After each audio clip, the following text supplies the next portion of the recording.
Bonsoir la famille, donc je suis très heureux de vous retrouver pour cette vidéo un peu exceptionnelle puisque je vais parler d'un chien de moins de 20 kilos. Et oui, c'est possible. Mais attention, hein, ce chien est une bombe. J'adore ce chien. C'est comme un mini pitbull, mais sans les défauts. Il connaît actuellement une grosse hype. Tu vois, la force de la hype, quoi. Et ce chien, c'est le Patterdale Terrier. Et on va parler de ça tout de suite, c'est parti.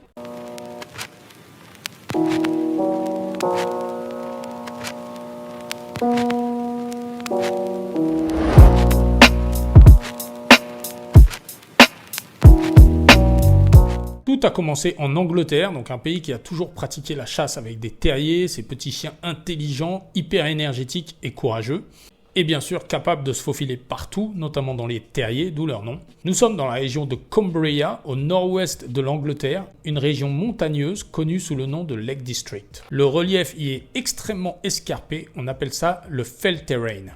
Des collines rocailleuses à la végétation basse, soumise à un climat extrêmement difficile. Dans cette région, seul l'élevage était possible, notamment de poules et de moutons. Et les éleveurs connaissaient des grosses pertes en volailles et en agneaux à cause des renards qui pullulaient dans cet environnement. Ils ont donc créé des groupes de chasse spécialisés, donc il y avait deux groupes de chasse très connus et très efficaces, un à Matterdale et un à Patterdale. Donc quand je vous dis efficace, ils pouvaient marcher pendant des heures dans cet environnement pour éliminer le plus de renards possible, donc à cette époque c'était vraiment une question de survie. Et puis en 1873, ces deux groupes de chasse ont fusionné pour créer la Ullswater Foxhound, devenue très célèbre pour son efficacité. Joe Bowman, entre autres, a dirigé la Ullswater Foxhound de 1879 à 1924. Il serait le premier à l'origine du Patterdale Terrier avec un croisement de Blue Black Border Terrier et de Black and Tan Terrier. Certaines sources parlent aussi de Northumberland Pit Terrier. C'est bidon comme nom. Une race aujourd'hui éteinte. Alors race, donc c'est toujours compliqué de parler de race avec le Patterdale Terrier puisqu'il n'est pas reconnu par la FCI. Mais bon, quand on voit la direction que prennent certains chiens aujourd'hui, c'est peut-être un bon signe. Ah, quel mépris! Oui, j'admets, mais quand on voit les hypertypes, j'assume. En plus, c'est un chien de travail, donc il est principalement sélectionné pour son efficacité, même si aujourd'hui on retrouve un phénotype bien fixé. Et donc cette race, entre guillemets, est devenue beaucoup plus officielle en 1923 après un article qui décrivait ses qualités exceptionnelles. Parmi les éleveurs les plus célèbres, après Joe Bowman, il y a eu Cyril Braille qui est considéré comme l'éleveur qui aurait le plus influencé la race. Pour vous dire, on considère que ces chiens ont servi de base à quasiment toutes les lignées actuelles. Frank Buck a aussi joué un rôle déterminant dans la promotion et la diffusion de la race au Royaume-Uni, mais aussi à l'étranger. Brian Nuttall a aussi joué un rôle très important dans les années 50. Sa lignée était apparemment directement liée aux chiens de Joe Bowman. Donc il faut bien comprendre qu'on est sur des chiens de travail qui en plus viennent d'Angleterre et d'Irlande, donc tout comme les lévriers par exemple, les lurchers et aussi beaucoup d'autres races de terriers, il n'y a pas beaucoup de littérature.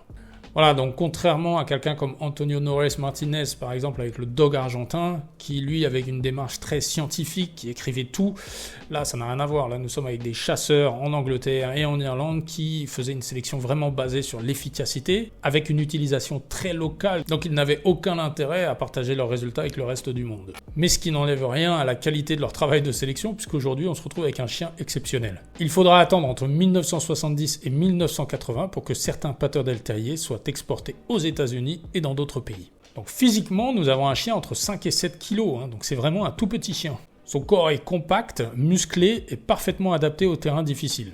Il possède une poitrine relativement étroite qui lui permet de se faufiler dans les terriers, mais aussi entre les barreaux d'une cage, là, comme vous pouvez le voir sur cette vidéo, regardez-moi ça.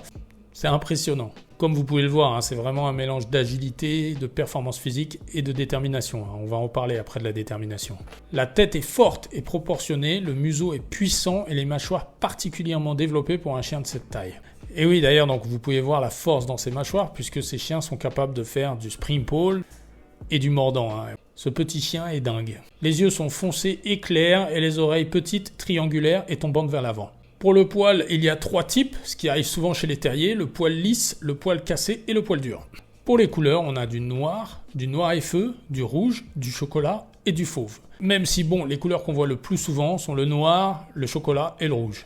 Tempérament et caractère, alors c'est là que ça devient intéressant. Au début de la vidéo, donc je le comparais à un pitbull. Donc oui, alors pour ses capacités physiques, ça c'est sûr, mais aussi pour une question de tempérament, c'est-à-dire la détermination. Voilà, il faut preuve d'une très grande détermination, comme le pitbull. Et pour les défauts, je disais un pitbull sans les défauts, les défauts, je parlais notamment de la réactivité congénère qui n'existe quasiment pas chez le Patterdale. Bon, évidemment, c'est des chiens, donc ça peut leur arriver de se battre. Mais contrairement au pitbull, sa réactivité congénère n'a pas été cultivée dans sa sélection, donc ça n'a rien à voir. En revanche, nous sommes sur une sélection de chasse, donc sur des chiens extrêmement courageux.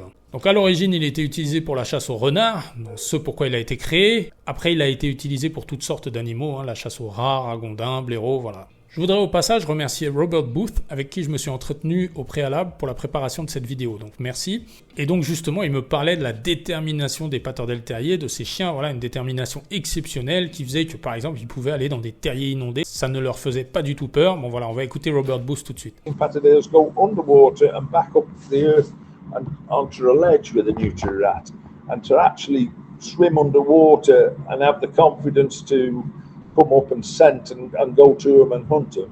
And a lot of dogs would get to where the earth's full of water, stop and turn back and say there's nothing in. Et cette détermination peut parfois être un problème pour le chien puisqu'il va se mettre en danger.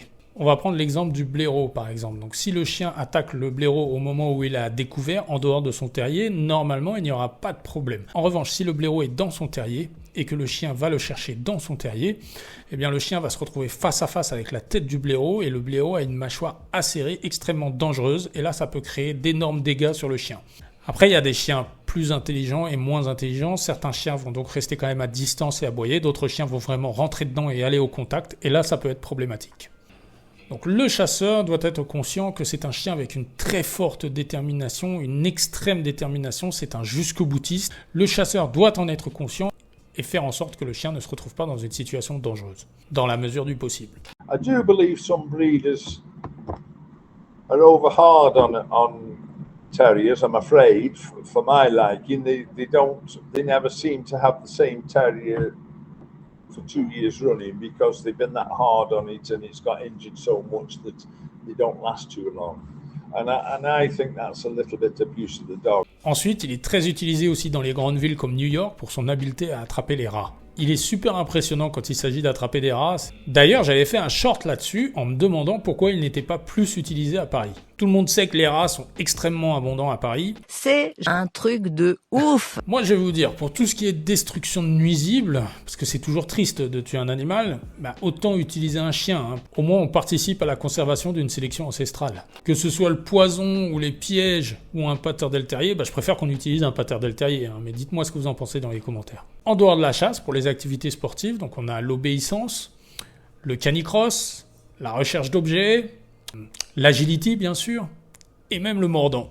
Il a l'intelligence et la vivacité d'un terrier mêlés à des capacités physiques exceptionnelles par rapport à la taille de son corps. Et c'est justement à cause de cette petite taille et aussi pour le fait qu'il est mignon, qu'il faut faire très attention à ne pas le sous-estimer. C'est comme un gros chien avec un gros caractère mais dans un petit corps. Donc c'est pas un chien pour tout le monde et personnellement je ne le conseillerais même pas comme premier chien. Il nécessite vraiment une éducation ferme, cohérente et positive dès son plus jeune âge. Il faut une personne qui sache poser les limites mais qui puisse aussi combler les besoins énergétiques de ce chien par des activités sportives régulières. La dépense énergétique va être essentielle pour la stabilité mentale de ce chien. Après c'est un terrier, donc ils ont leur caractère mais c'est aussi un chien qui est très affectueux, très proche de son maître, parfois même très protecteur et des fois pot de colle. Mais de manière générale, donc je le redis, il va convenir à des personnes qui aiment avoir des activités sportives physiques parce qu'il a besoin de se dépenser. Au niveau des éleveurs, donc il y a Robert Booth, qui est d'origine anglaise mais qui habite en France. Il fait à peu près une portée par an. Alors attention, Robert Booth, c'est une légende dans le monde du Patterdale. Donc on a de la chance de l'avoir sur le territoire. Et pour information, son premier Patterdale venait directement de chez Cyril Braille. Un autre éleveur de référence que je peux citer est Jean Masson. Bon, il y a beaucoup d'autres éleveurs. Il y a aussi des éleveurs qui se concentrent plus sur des sélections de compagnie. Bon, ça, c'est pas forcément ce que je préfère. Mais de manière générale, c'est quand même une race qui reste assez confidentielle avec une sélection axée travail. Alors je sais ce que certains vont me dire, mais pourquoi t'en parles? Pourquoi tu fais une vidéo sur chien? C'est pas bon, il va devenir à la mode. Alors je suis pas du tout d'accord avec ça personnellement. Moi je pense qu'il faut parler des chiens de travail, il faut les mettre en avant. Je sais que certains éleveurs préfèrent rester cachés, vivons heureux, mais moi je dirais que c'est plutôt jusqu'ici tout va bien. C'est-à-dire que pendant ce temps-là, de nombreuses lois passent, des lois très contraignantes par rapport aux chiens de travail. Donc c'est pas une bonne idée. Moi je pense qu'il faut être fier de ce que vous avez, fier de ce que vous faites. Vous avez des chiens exceptionnels, vous êtes le plus souvent possible sur le terrain avec eux. Vos sélections sont ancestrales, ce sont des chiens magnifiques. Moi je trouve qu'un chien qui travaille, il n'y a rien de plus magnifique. Donc voilà, soyez-en fiers, montrez-le. Parce que je pense que si vous le montrez, de plus en plus de personnes vont comprendre votre passion. Voilà. Et puis maintenant, vous avez des médias bienveillants comme ma chaîne par exemple qui vous mettent à l'honneur, donc profitez-en. Mais dites-moi dans les commentaires ce que vous en pensez, tiens, c'est un débat intéressant ça. Voilà la famille, le Patterdale Terrier. Bon, moi je suis vraiment fan de ce chien, j'adore. Dites-moi ce que vous en pensez dans les commentaires. Est-ce que ce chien pourrait vous intéresser ? Comme d'habitude aussi, les propriétaires de Patterdale Terrier, témoignez dans les commentaires. Dites-nous comment est votre chien, que vous soyez chasseur, dératiseur ou que vous pratiquiez le sport avec votre Patterdale. J'ai vu des Patterdale pratiquer le sport, c'est exceptionnel.